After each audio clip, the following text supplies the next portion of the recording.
और आइए अब आपको सीधा दिखाते हैं मन की बात कार्यक्रम।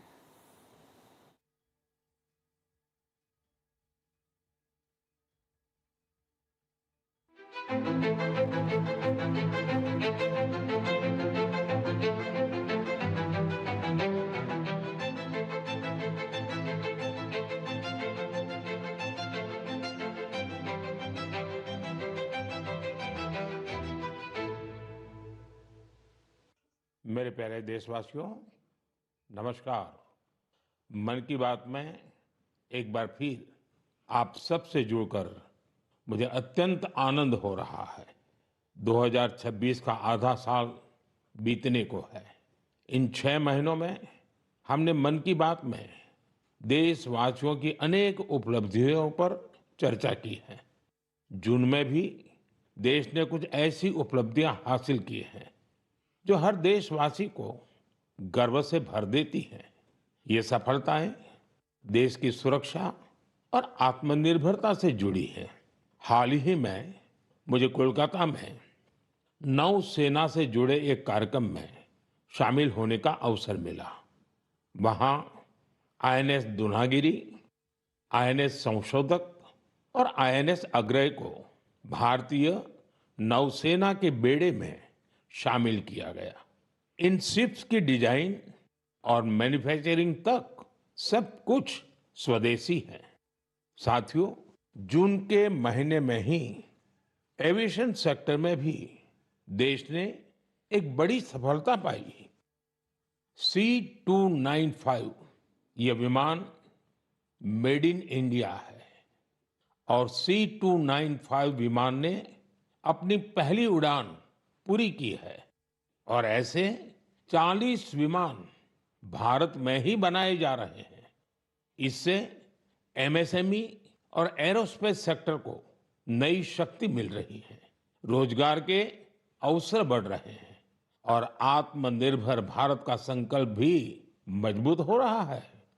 इसी महीने डीआरडीओ ने स्वदेशी long range land attack cruise missile का भी सफल परीक्षण किया है। इसको डीआरडीओ की लेबोरेटरीज और इंडियन इंडस्ट्री पार्टनर्स ने मिलकर बनाया है। यानी आज समुद्र से लेकर आकाश तक हमारा भारत अधिक सुरक्षित और आत्मनिर्भर बन रहा है। साथियों, जून में एक और आयोजन हुआ जिसमें पूरी दुनिया भारत के प्रयासों से जुड़ी और ये कार्यक्रम था अंतर्राष्ट्रीय योग दिवस। इस बार दुनिया के 2500 से अधिक स्थानों पर योग के अनेक विविध कार्यक्रम हुए। हमारे देश में करोड़ों लोगों ने स्थान स्थान पर योग कार्यक्रमों में हिस्सा लिया। इस महीने अहमदाबाद में आयोजित विश्व योगासन चैंपियनशिप की भी बड़ी चर्चा हुई। इसमें भारत ने कुल 114 पदक जीते। इनमें 102 गोल्ड मेडल भी शामिल है। भारत इस चैंपियनशिप की पदक तालिका में पहले स्थान पर रहा। मैं सभी विजेता खिलाड़ियों को बहुत बहुत बधाई देता हूं। साथियों, किसी भी राष्ट्र की आत्मा उसके लोग होते हैं और जब उस देश के लोग कोई संकल्प लेते हैं तो कोई भी शक्ति उन्हें अपने लक्ष्य से डिगा नहीं पाती।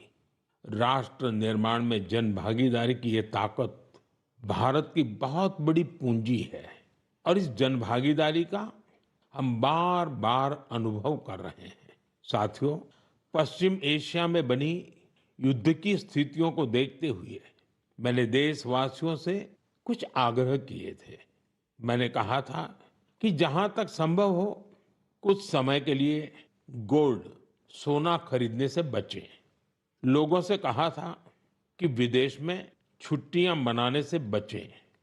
मैंने लोगों से कार पूलिंग को भी बढ़ावा देने की अपील की थी। मैंने किसानों से केमिकल मुक्त खेती के लिए, खेत बचाने के लिए और प्राकृतिक खाद का ज्यादा से ज्यादा इस्तेमाल का आग्रह किया था। साथियों, मैं देश के हर नागरिक का आभारी हूं कि मेरी अपील का उन्होंने न सिर्फ समर्थन किया बल्कि हर तरफ से उसमें अपना सहयोग कर रहे हैं। मुझे कई परिवारों ने संदेश भेजकर अपने अनुभव साझा किए हैं। कितने ही परिवारों ने तय किया है कि घर के विवाह में इस बार सोना नहीं खरीदेंगे। जरूरत पड़ी तो पुराने सोने को रिसाइकल करके नए गहने बना लेंगे। कितने ही लोगों ने सोशल मीडिया पर यह भी लिखा है कि कैसे उन्होंने इस बार विदेश यात्रा को टाल दिया है। साथियों, कार पुलिंग को लेकर भी लोगों ने अनेक अनुभव साझा किए हैं। जो लोग हर दिन एक ही दिशा में अपने अपने वाहनों से जाते थे, वे अब साथ जाने लगे हैं। लोग हर संभव बस और मेट्रो का उपयोग कर रहे हैं। इससे पेट्रोल और डीजल की बचत हो रही है। इसी तरह देश के अलग अलग हिस्सों में प्राकृतिक खाद की खपत बढ़ने की भी खबरें आ रही हैं। साथियों, मुझे इस बात की खुशी है कि इस ग्लोबल क्राइसिस का हम भारतीय मिलकर मुकाबला कर रहे हैं। मुझे विश्वास है जन भागीदारी की यही शक्ति हमें मजबूती देगी, हमें सफल बनाएगी। मेरे प्यारे देशवासियों, हमारे देश में जन्मदिन, शादी ब्याह, पारिवारिक कार्यक्रम होने के साथ ही पूरे समाज का भी उत्सव होता है। हर परिवार चाहता है कि उसकी खुशियां दूसरे के साथ भी साझा हो। लोग मेहमानों को उपहार भी देते हैं। साथियों, महाराष्ट्र के नांदेड़ में एक परिवार ने अपनी खुशियां बांटने के लिए ऐसा काम किया है जो चर्चा का विषय बन गया है। यहाँ नांदेड़ के बहादुरपुरा गांव में पेटकर परिवार रहता है। इस परिवार ने सोचा कि अगर खुशी बांटनी ही है तो ऐसी चीज दी जाए जो मुश्किल समय में किसी परिवार का सहारा बने। अपने घर में विवाह के अवसर पर इस परिवार ने गांव के लगभग 3,500 लोगों के लिए दुर्घटना बीमा की व्यवस्था की। हर व्यक्ति को 1 लाख रुपए का बीमा कवर दिया गया। इस पहल के पीछे की भावना बहुत स्पर्श करने वाली है। परिवार ने देखा था कि दुर्घटना के बाद परिवारों को आर्थिक कठिनाइयों का सामना करना पड़ता है। ऐसे समय में एक छोटी सी सहायता भी बहुत बड़ा संबल बन जाती है। साथियों, सरकार देश के करोड़ों परिवारों तक सुरक्षा का कवच पहुंचा रही है। प्रधानमंत्री सुरक्षा बीमा योजना के तहत केवल 20 रुपए के सालाना प्रीमियम, यानी केवल 1 साल के 20 रुपये का प्रीमियम, उस पर 2 लाख रुपए तक का दुर्घटना बीमा मिलता है। अब तक इस योजना से 58 करोड़ से अधिक लोग जुड़ चुके हैं। इनमें करीब 28 करोड़ हमारी माताएं, बहनें, बेटियां हैं, महिलाएं हैं। इस योजना से पीड़ित परिवारों को अब तक जो हिसाब मिला है, 3,700 करोड़ रुपए से अधिक की सहायता मिल चुकी है। साथियों, उसी प्रकार से प्रधानमंत्री जीवन ज्योति बीमा योजना भी उतनी ही अहम है। ये योजना व्यक्ति की दुखद मृत्यु होने पर उसके परिवार को 2 लाख रुपए का बीमा कवर देती है। इसका वार्षिक प्रीमियम सिर्फ 436 रुपये है, मतलब एक दिन का मुश्किल से 1.5 रुपया। इस योजना से अब तक 27 करोड़ से अधिक लोग जुड़े हैं।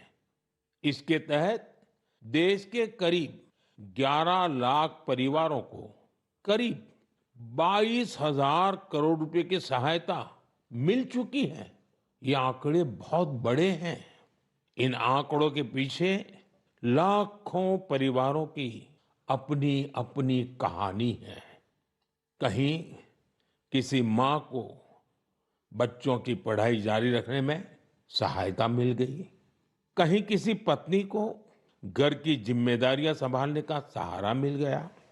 साथियों, कई बार बहुत बड़ी सुरक्षा की शुरुआत बहुत छोटी राशि और एक छोटे से कदम से हो सकती है।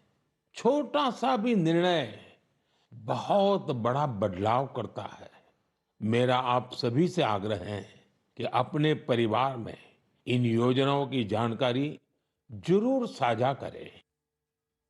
मेरे प्यारे देशवासियों, मन की बात में अब बात एक ऐसे विषय की जो हजारों साल पुराना है, हजारों साल से मानव समाज में घर कर करके बैठ गया है। ये विषय है अंधविश्वास का। अंधविश्वास कई बार केवल एक गलत धारणा नहीं होता, वो डर पैदा करता है। और जब डर मन पर हावी हो जाता है तो इंसान सच को देखना ही बंद कर देता है। अंधविश्वास में डूबे लोग फिर बिना तर्क के, बिना सत्य जाने ऐसे फैसले लेने लगते हैं जिनका बड़ा नुकसान होता है। वहीं समाज में ऐसे लोग भी होते हैं जो विज्ञान, अनुभव और तर्क के आधार पर उन धारणाओं को चुनौती देते हैं। अंधविश्वास से विश्वास तक की ये यात्रा आसान नहीं होती। और आज मैं ऐसी ही एक सफल यात्रा के बारे में आपको जरूर बताना चाहता हूं। साथियों, असम में एक पक्षी पाया जाता है। उस पक्षी का नाम है हरगिला। हरगिला एक दुर्लभ पक्षी है। ये प्रकृति को स्वच्छ रखने में अहम भूमिका निभाता है। लेकिन असम के कुछ इलाकों में लंबे समय तक इसे अशुभ माना जाता था। लोग इसे अपने आसपास देखना पसंद नहीं करते थे। कई बार उन पेड़ों को भी काट दिया जाता था जिन पर हर गिला के घोंसले बने होते थे। सोचिए, एक ऐसा पक्षी जो पर्यावरण की सफाई में मदद करता है, वही हर गिला लोगों के डर का शिकार बन गया था। इसी दौरान जीव वैज्ञानिक पूर्णिमा देवी बर्मन ने ये सब देखा। उन्होंने लोगों के मन में बैठी गलत धारणा को बदलने का संकल्प लिया। उन्होंने महिलाओं से बात की। उन्होंने लोगों को विज्ञान के आधार पर समझाया। धीरे धीरे महिलाएं इस अभियान से जुड़ने लगी। फिर एक बड़ा बदलाव शुरू हुआ।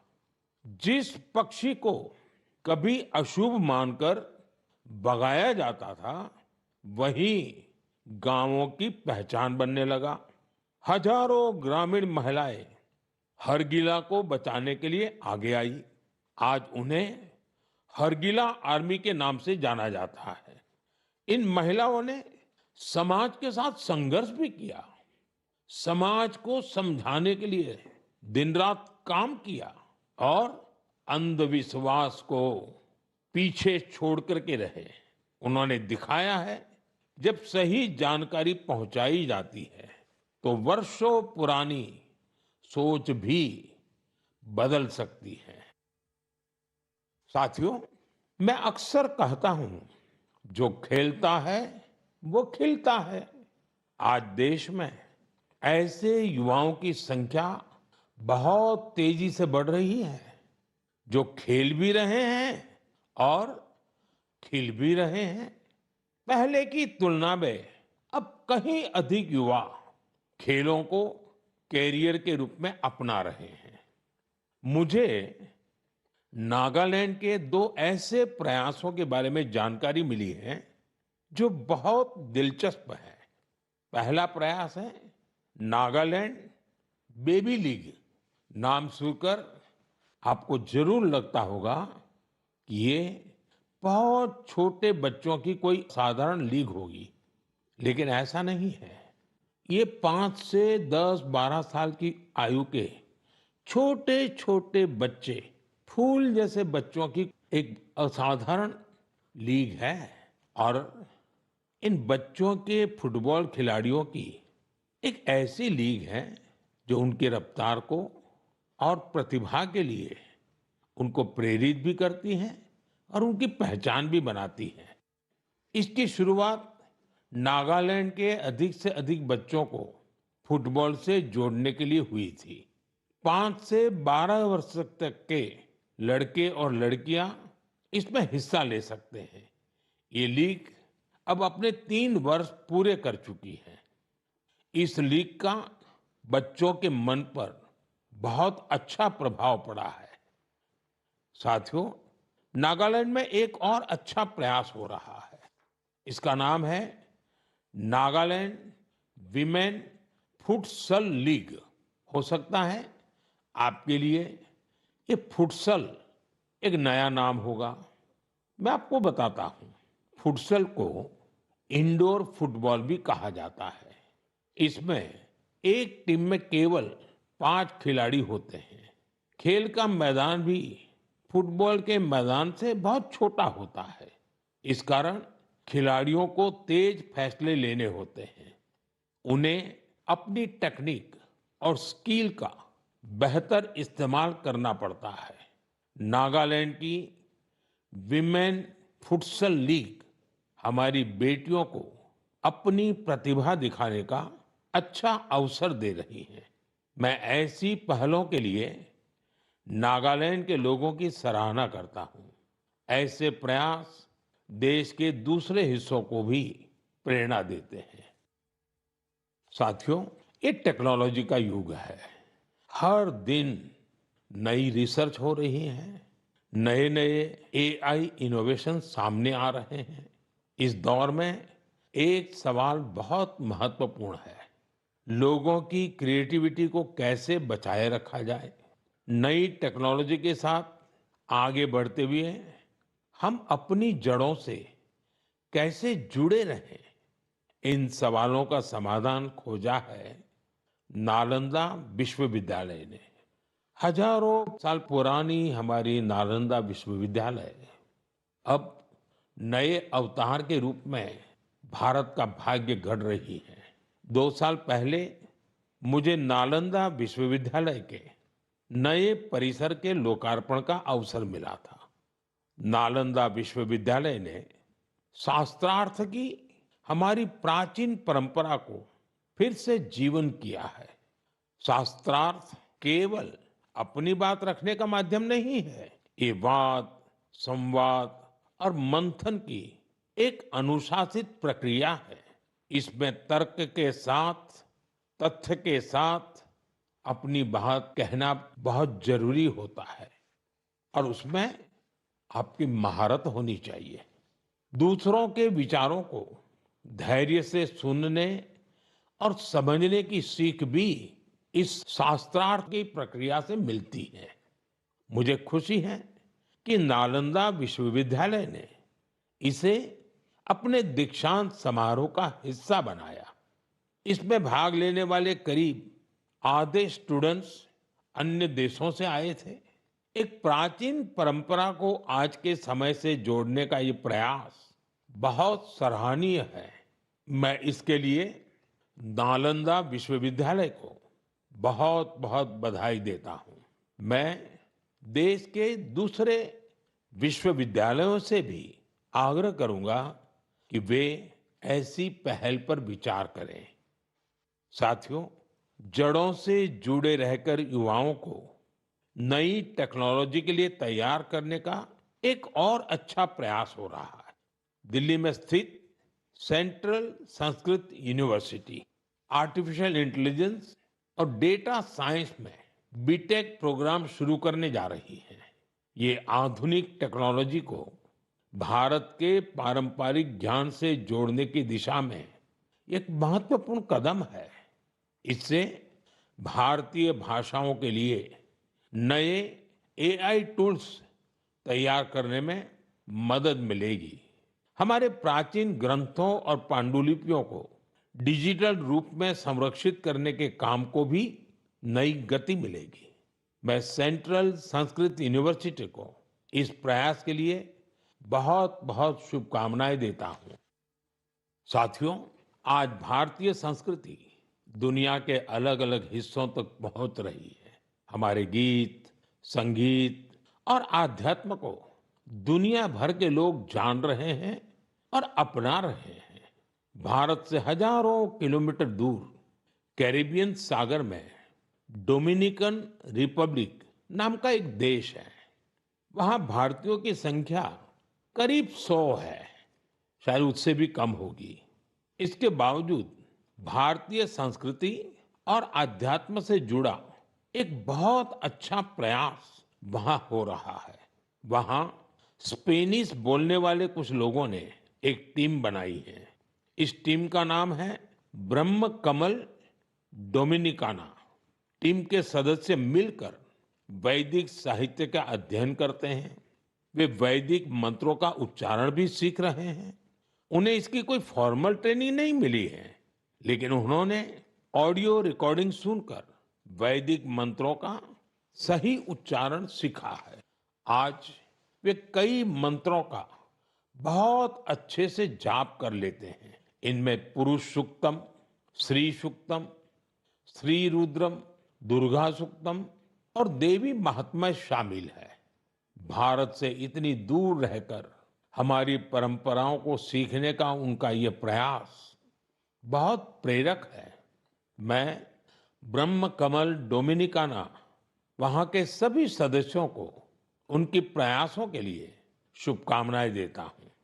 मैं ऐसे सभी लोगों की हृदय से सराहना करता हूं जो भारतीय संस्कृति को दुनिया भर में लोकप्रिय बनाने के लिए निरंतर प्रयास कर रहे हैं। मेरे प्यारे देशवासियों, मेघालय की पहचान बादलों से है, खूबसूरत नजारों से है।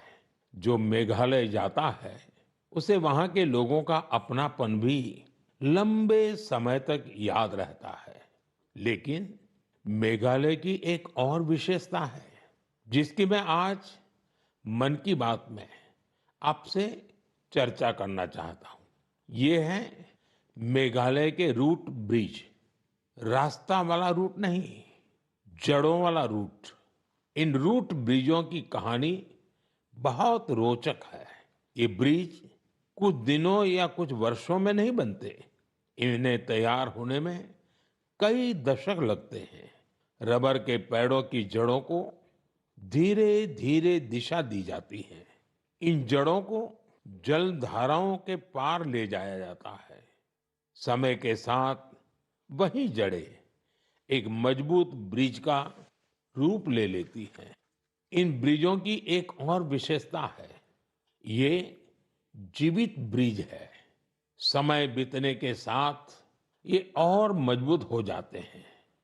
इनमें मेघालय के लोगों की सृजनशीलता दिखाई देती है। इनके पीछे वर्षों का धैर्य और प्रकृति के प्रति गहरा सम्मान है। ये ब्रिज बताते हैं कि मनुष्य प्रकृति के साथ मिलकर कितनी अद्भुत चीजें बना सकता है। ये हमारे देश की इस धरती की धरोहर है। अब भारत ने मेघालय के रूट ब्रिजों को UNESCO world heritage site network में शामिल कराने के लिए आवेदन किया है।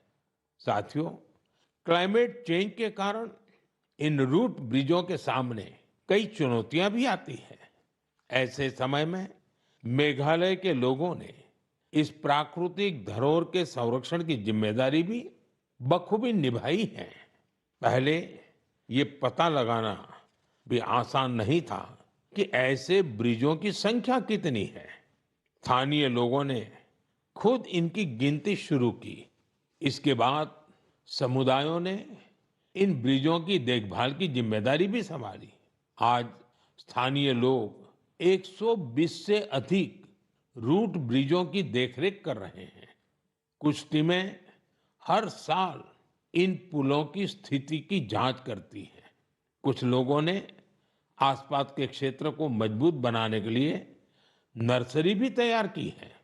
इस तरह के इनके संरक्षण के लिए एक पूरा इकोसिस्टम तैयार हो गया है। आपने देखा होगा, इस वर्ष हैली वारजी को पद्म अवार्ड से सम्मानित किया गया है। उन्होंने अपने जीवन के 50 से अधिक वर्ष इन रूट ब्रिजों की देखभाल में लगाए हैं। उनका समर्पण हम सभी के लिए प्रेरणादायक है। साथियों, आपने कभी इन रूट ब्रिजों की यात्रा की हो तो उनकी तस्वीरें सोशल मीडिया पर जरूर साझा कीजिए। आपकी तस्वीरें दूसरे लोगों को भी मेघालय की इस अनोखी धरोहर के बारे में जानने के लिए प्रेरित करेगी। मेरे प्यारे देशवासियों, हम सभी चाहते हैं कि हमारा गांव साफ सुथरा हो, हमारा शहर सुंदर दिखे, लेकिन शायद ही कभी रुककर ये सोचा जाता है कि हमारे आसपास जो कचरा जमा होता है, कौन उसे साफ करता है। ज्यादातर लोग तो यही मानकर चलते हैं कि ये किसी और की जिम्मेदारी है और वो ही सफाई करेगा। लेकिन हमारे बीच कुछ ऐसे भी लोग होते हैं जो अपनी सोच से हमें बहुत प्रेरित करते हैं। मुझे मध्य प्रदेश के राजगढ़ जिले के ब्यावरा की कुछ बहनों के बारे में जानने का अवसर मिला। उन्होंने अपने आसपास फैले प्लास्टिक कचरे को हटाने का संकल्प लिया। ये नहीं सोचा कि कोई आकर बदलाव लाएगा। उन्होंने खुद शहर भर से प्लास्टिक कचरा और खाली बोतलें इकट्ठा करना शुरू किया। धीरे धीरे ये प्रयास आगे बढ़ता गया और फिर उस प्लास्टिक को इको ब्रिक्स में बदला जाने लगा। आज इन्हीं इको ब्रिक्स का उपयोग सार्वजनिक स्थानों को सुंदर बनाने में किया जा रहा है। राजगढ़ में पिछले कुछ महीनों में सैकड़ों किलो प्लास्टिक को रिसाइकल करके उनका बेहतर उपयोग किया गया है। यानी जो प्लास्टिक पहले शहर में प्रदूषण फैलाता था, आज वही इन बहनों के प्रयास से शहर की सुंदरता बढ़ाने में योगदान दे रहा है। मैं ब्यावरा की सभी बहनों और इस अभियान से जुड़े साथियों को बधाई देता हूं। मेरे प्यारे देशवासियों, मुझे कई लोगों ने पत्र लिखकर एक खास विषय पर बात करने का सुझाव भेजा है। ये विषय गणेश उत्सव से जुड़ा है। वैसे तो गणेश उत्सव में अभी काफी समय बाकी है, लेकिन लोगों ने ये आग्रह किया है कि इस विषय पर अभी ही बात होनी चाहिए। दरअसल गणेश जी की मूर्तियां बनाने का काम बहुत पहले शुरू हो जाता है। मूर्ति बनाने वाले, मूर्तियों के व्यापार से जुड़े लोग अभी से सक्रिय हो जाते हैं। इसलिए मेरा आप सभी से एक आग्रह है, आप प्रयास करें कि आपके घर, सोसाइटी या आसपास की जगहों पर गणपति बप्पा की जो मूर्ति स्थापित हो, वो हमारे देश की मिट्टी से बनी हो, वो हमारे अपने कुम्हारों और स्थानीय कलाकारों के हाथों तैयार हुई हो। जो लोग गणेश जी की मूर्तियां बनाते हैं, उनसे भी मेरा आग्रह है कि वे मिट्टी की मूर्तियों को प्राथमिकता दें और जो लोग मूर्तियां खरीदते हैं, वे भी यह जरूर देखें कि गणपति बप्पा की मूर्ति किससे बनी है और किस देश में तैयार हुई है। प्लास्टर ऑफ पेरिस से बनी मूर्तियां बिल्कुल न खरीदें। साथियों, मिट्टी की मूर्तियां पूजा के बाद सहज रूप से पानी में विलीन हो जाती हैं। इससे हमारी नदियां, तालाबों और पर्यावरण की रक्षा होती है। हमारी आस्था भी बनी रहती है और प्रकृति के प्रति हमारा दायित्व भी पूरा होता है। जब हम स्थानीय कारीगरों से मूर्ति खरीदते हैं, हम वोकल फॉर लोकल के संकल्प को मजबूत करते हैं। मुझे विश्वास है इस बार गणेश उत्सव में और ऐसे हर उत्सव में हम ऐसी सारी बातों पर जरूर गंभीरता से सोचेंगे और देश हित में कदम भी उठाएंगे। साथियों, हमारे देश की सबसे बड़ी शक्ति हमारे देश के लोग हैं।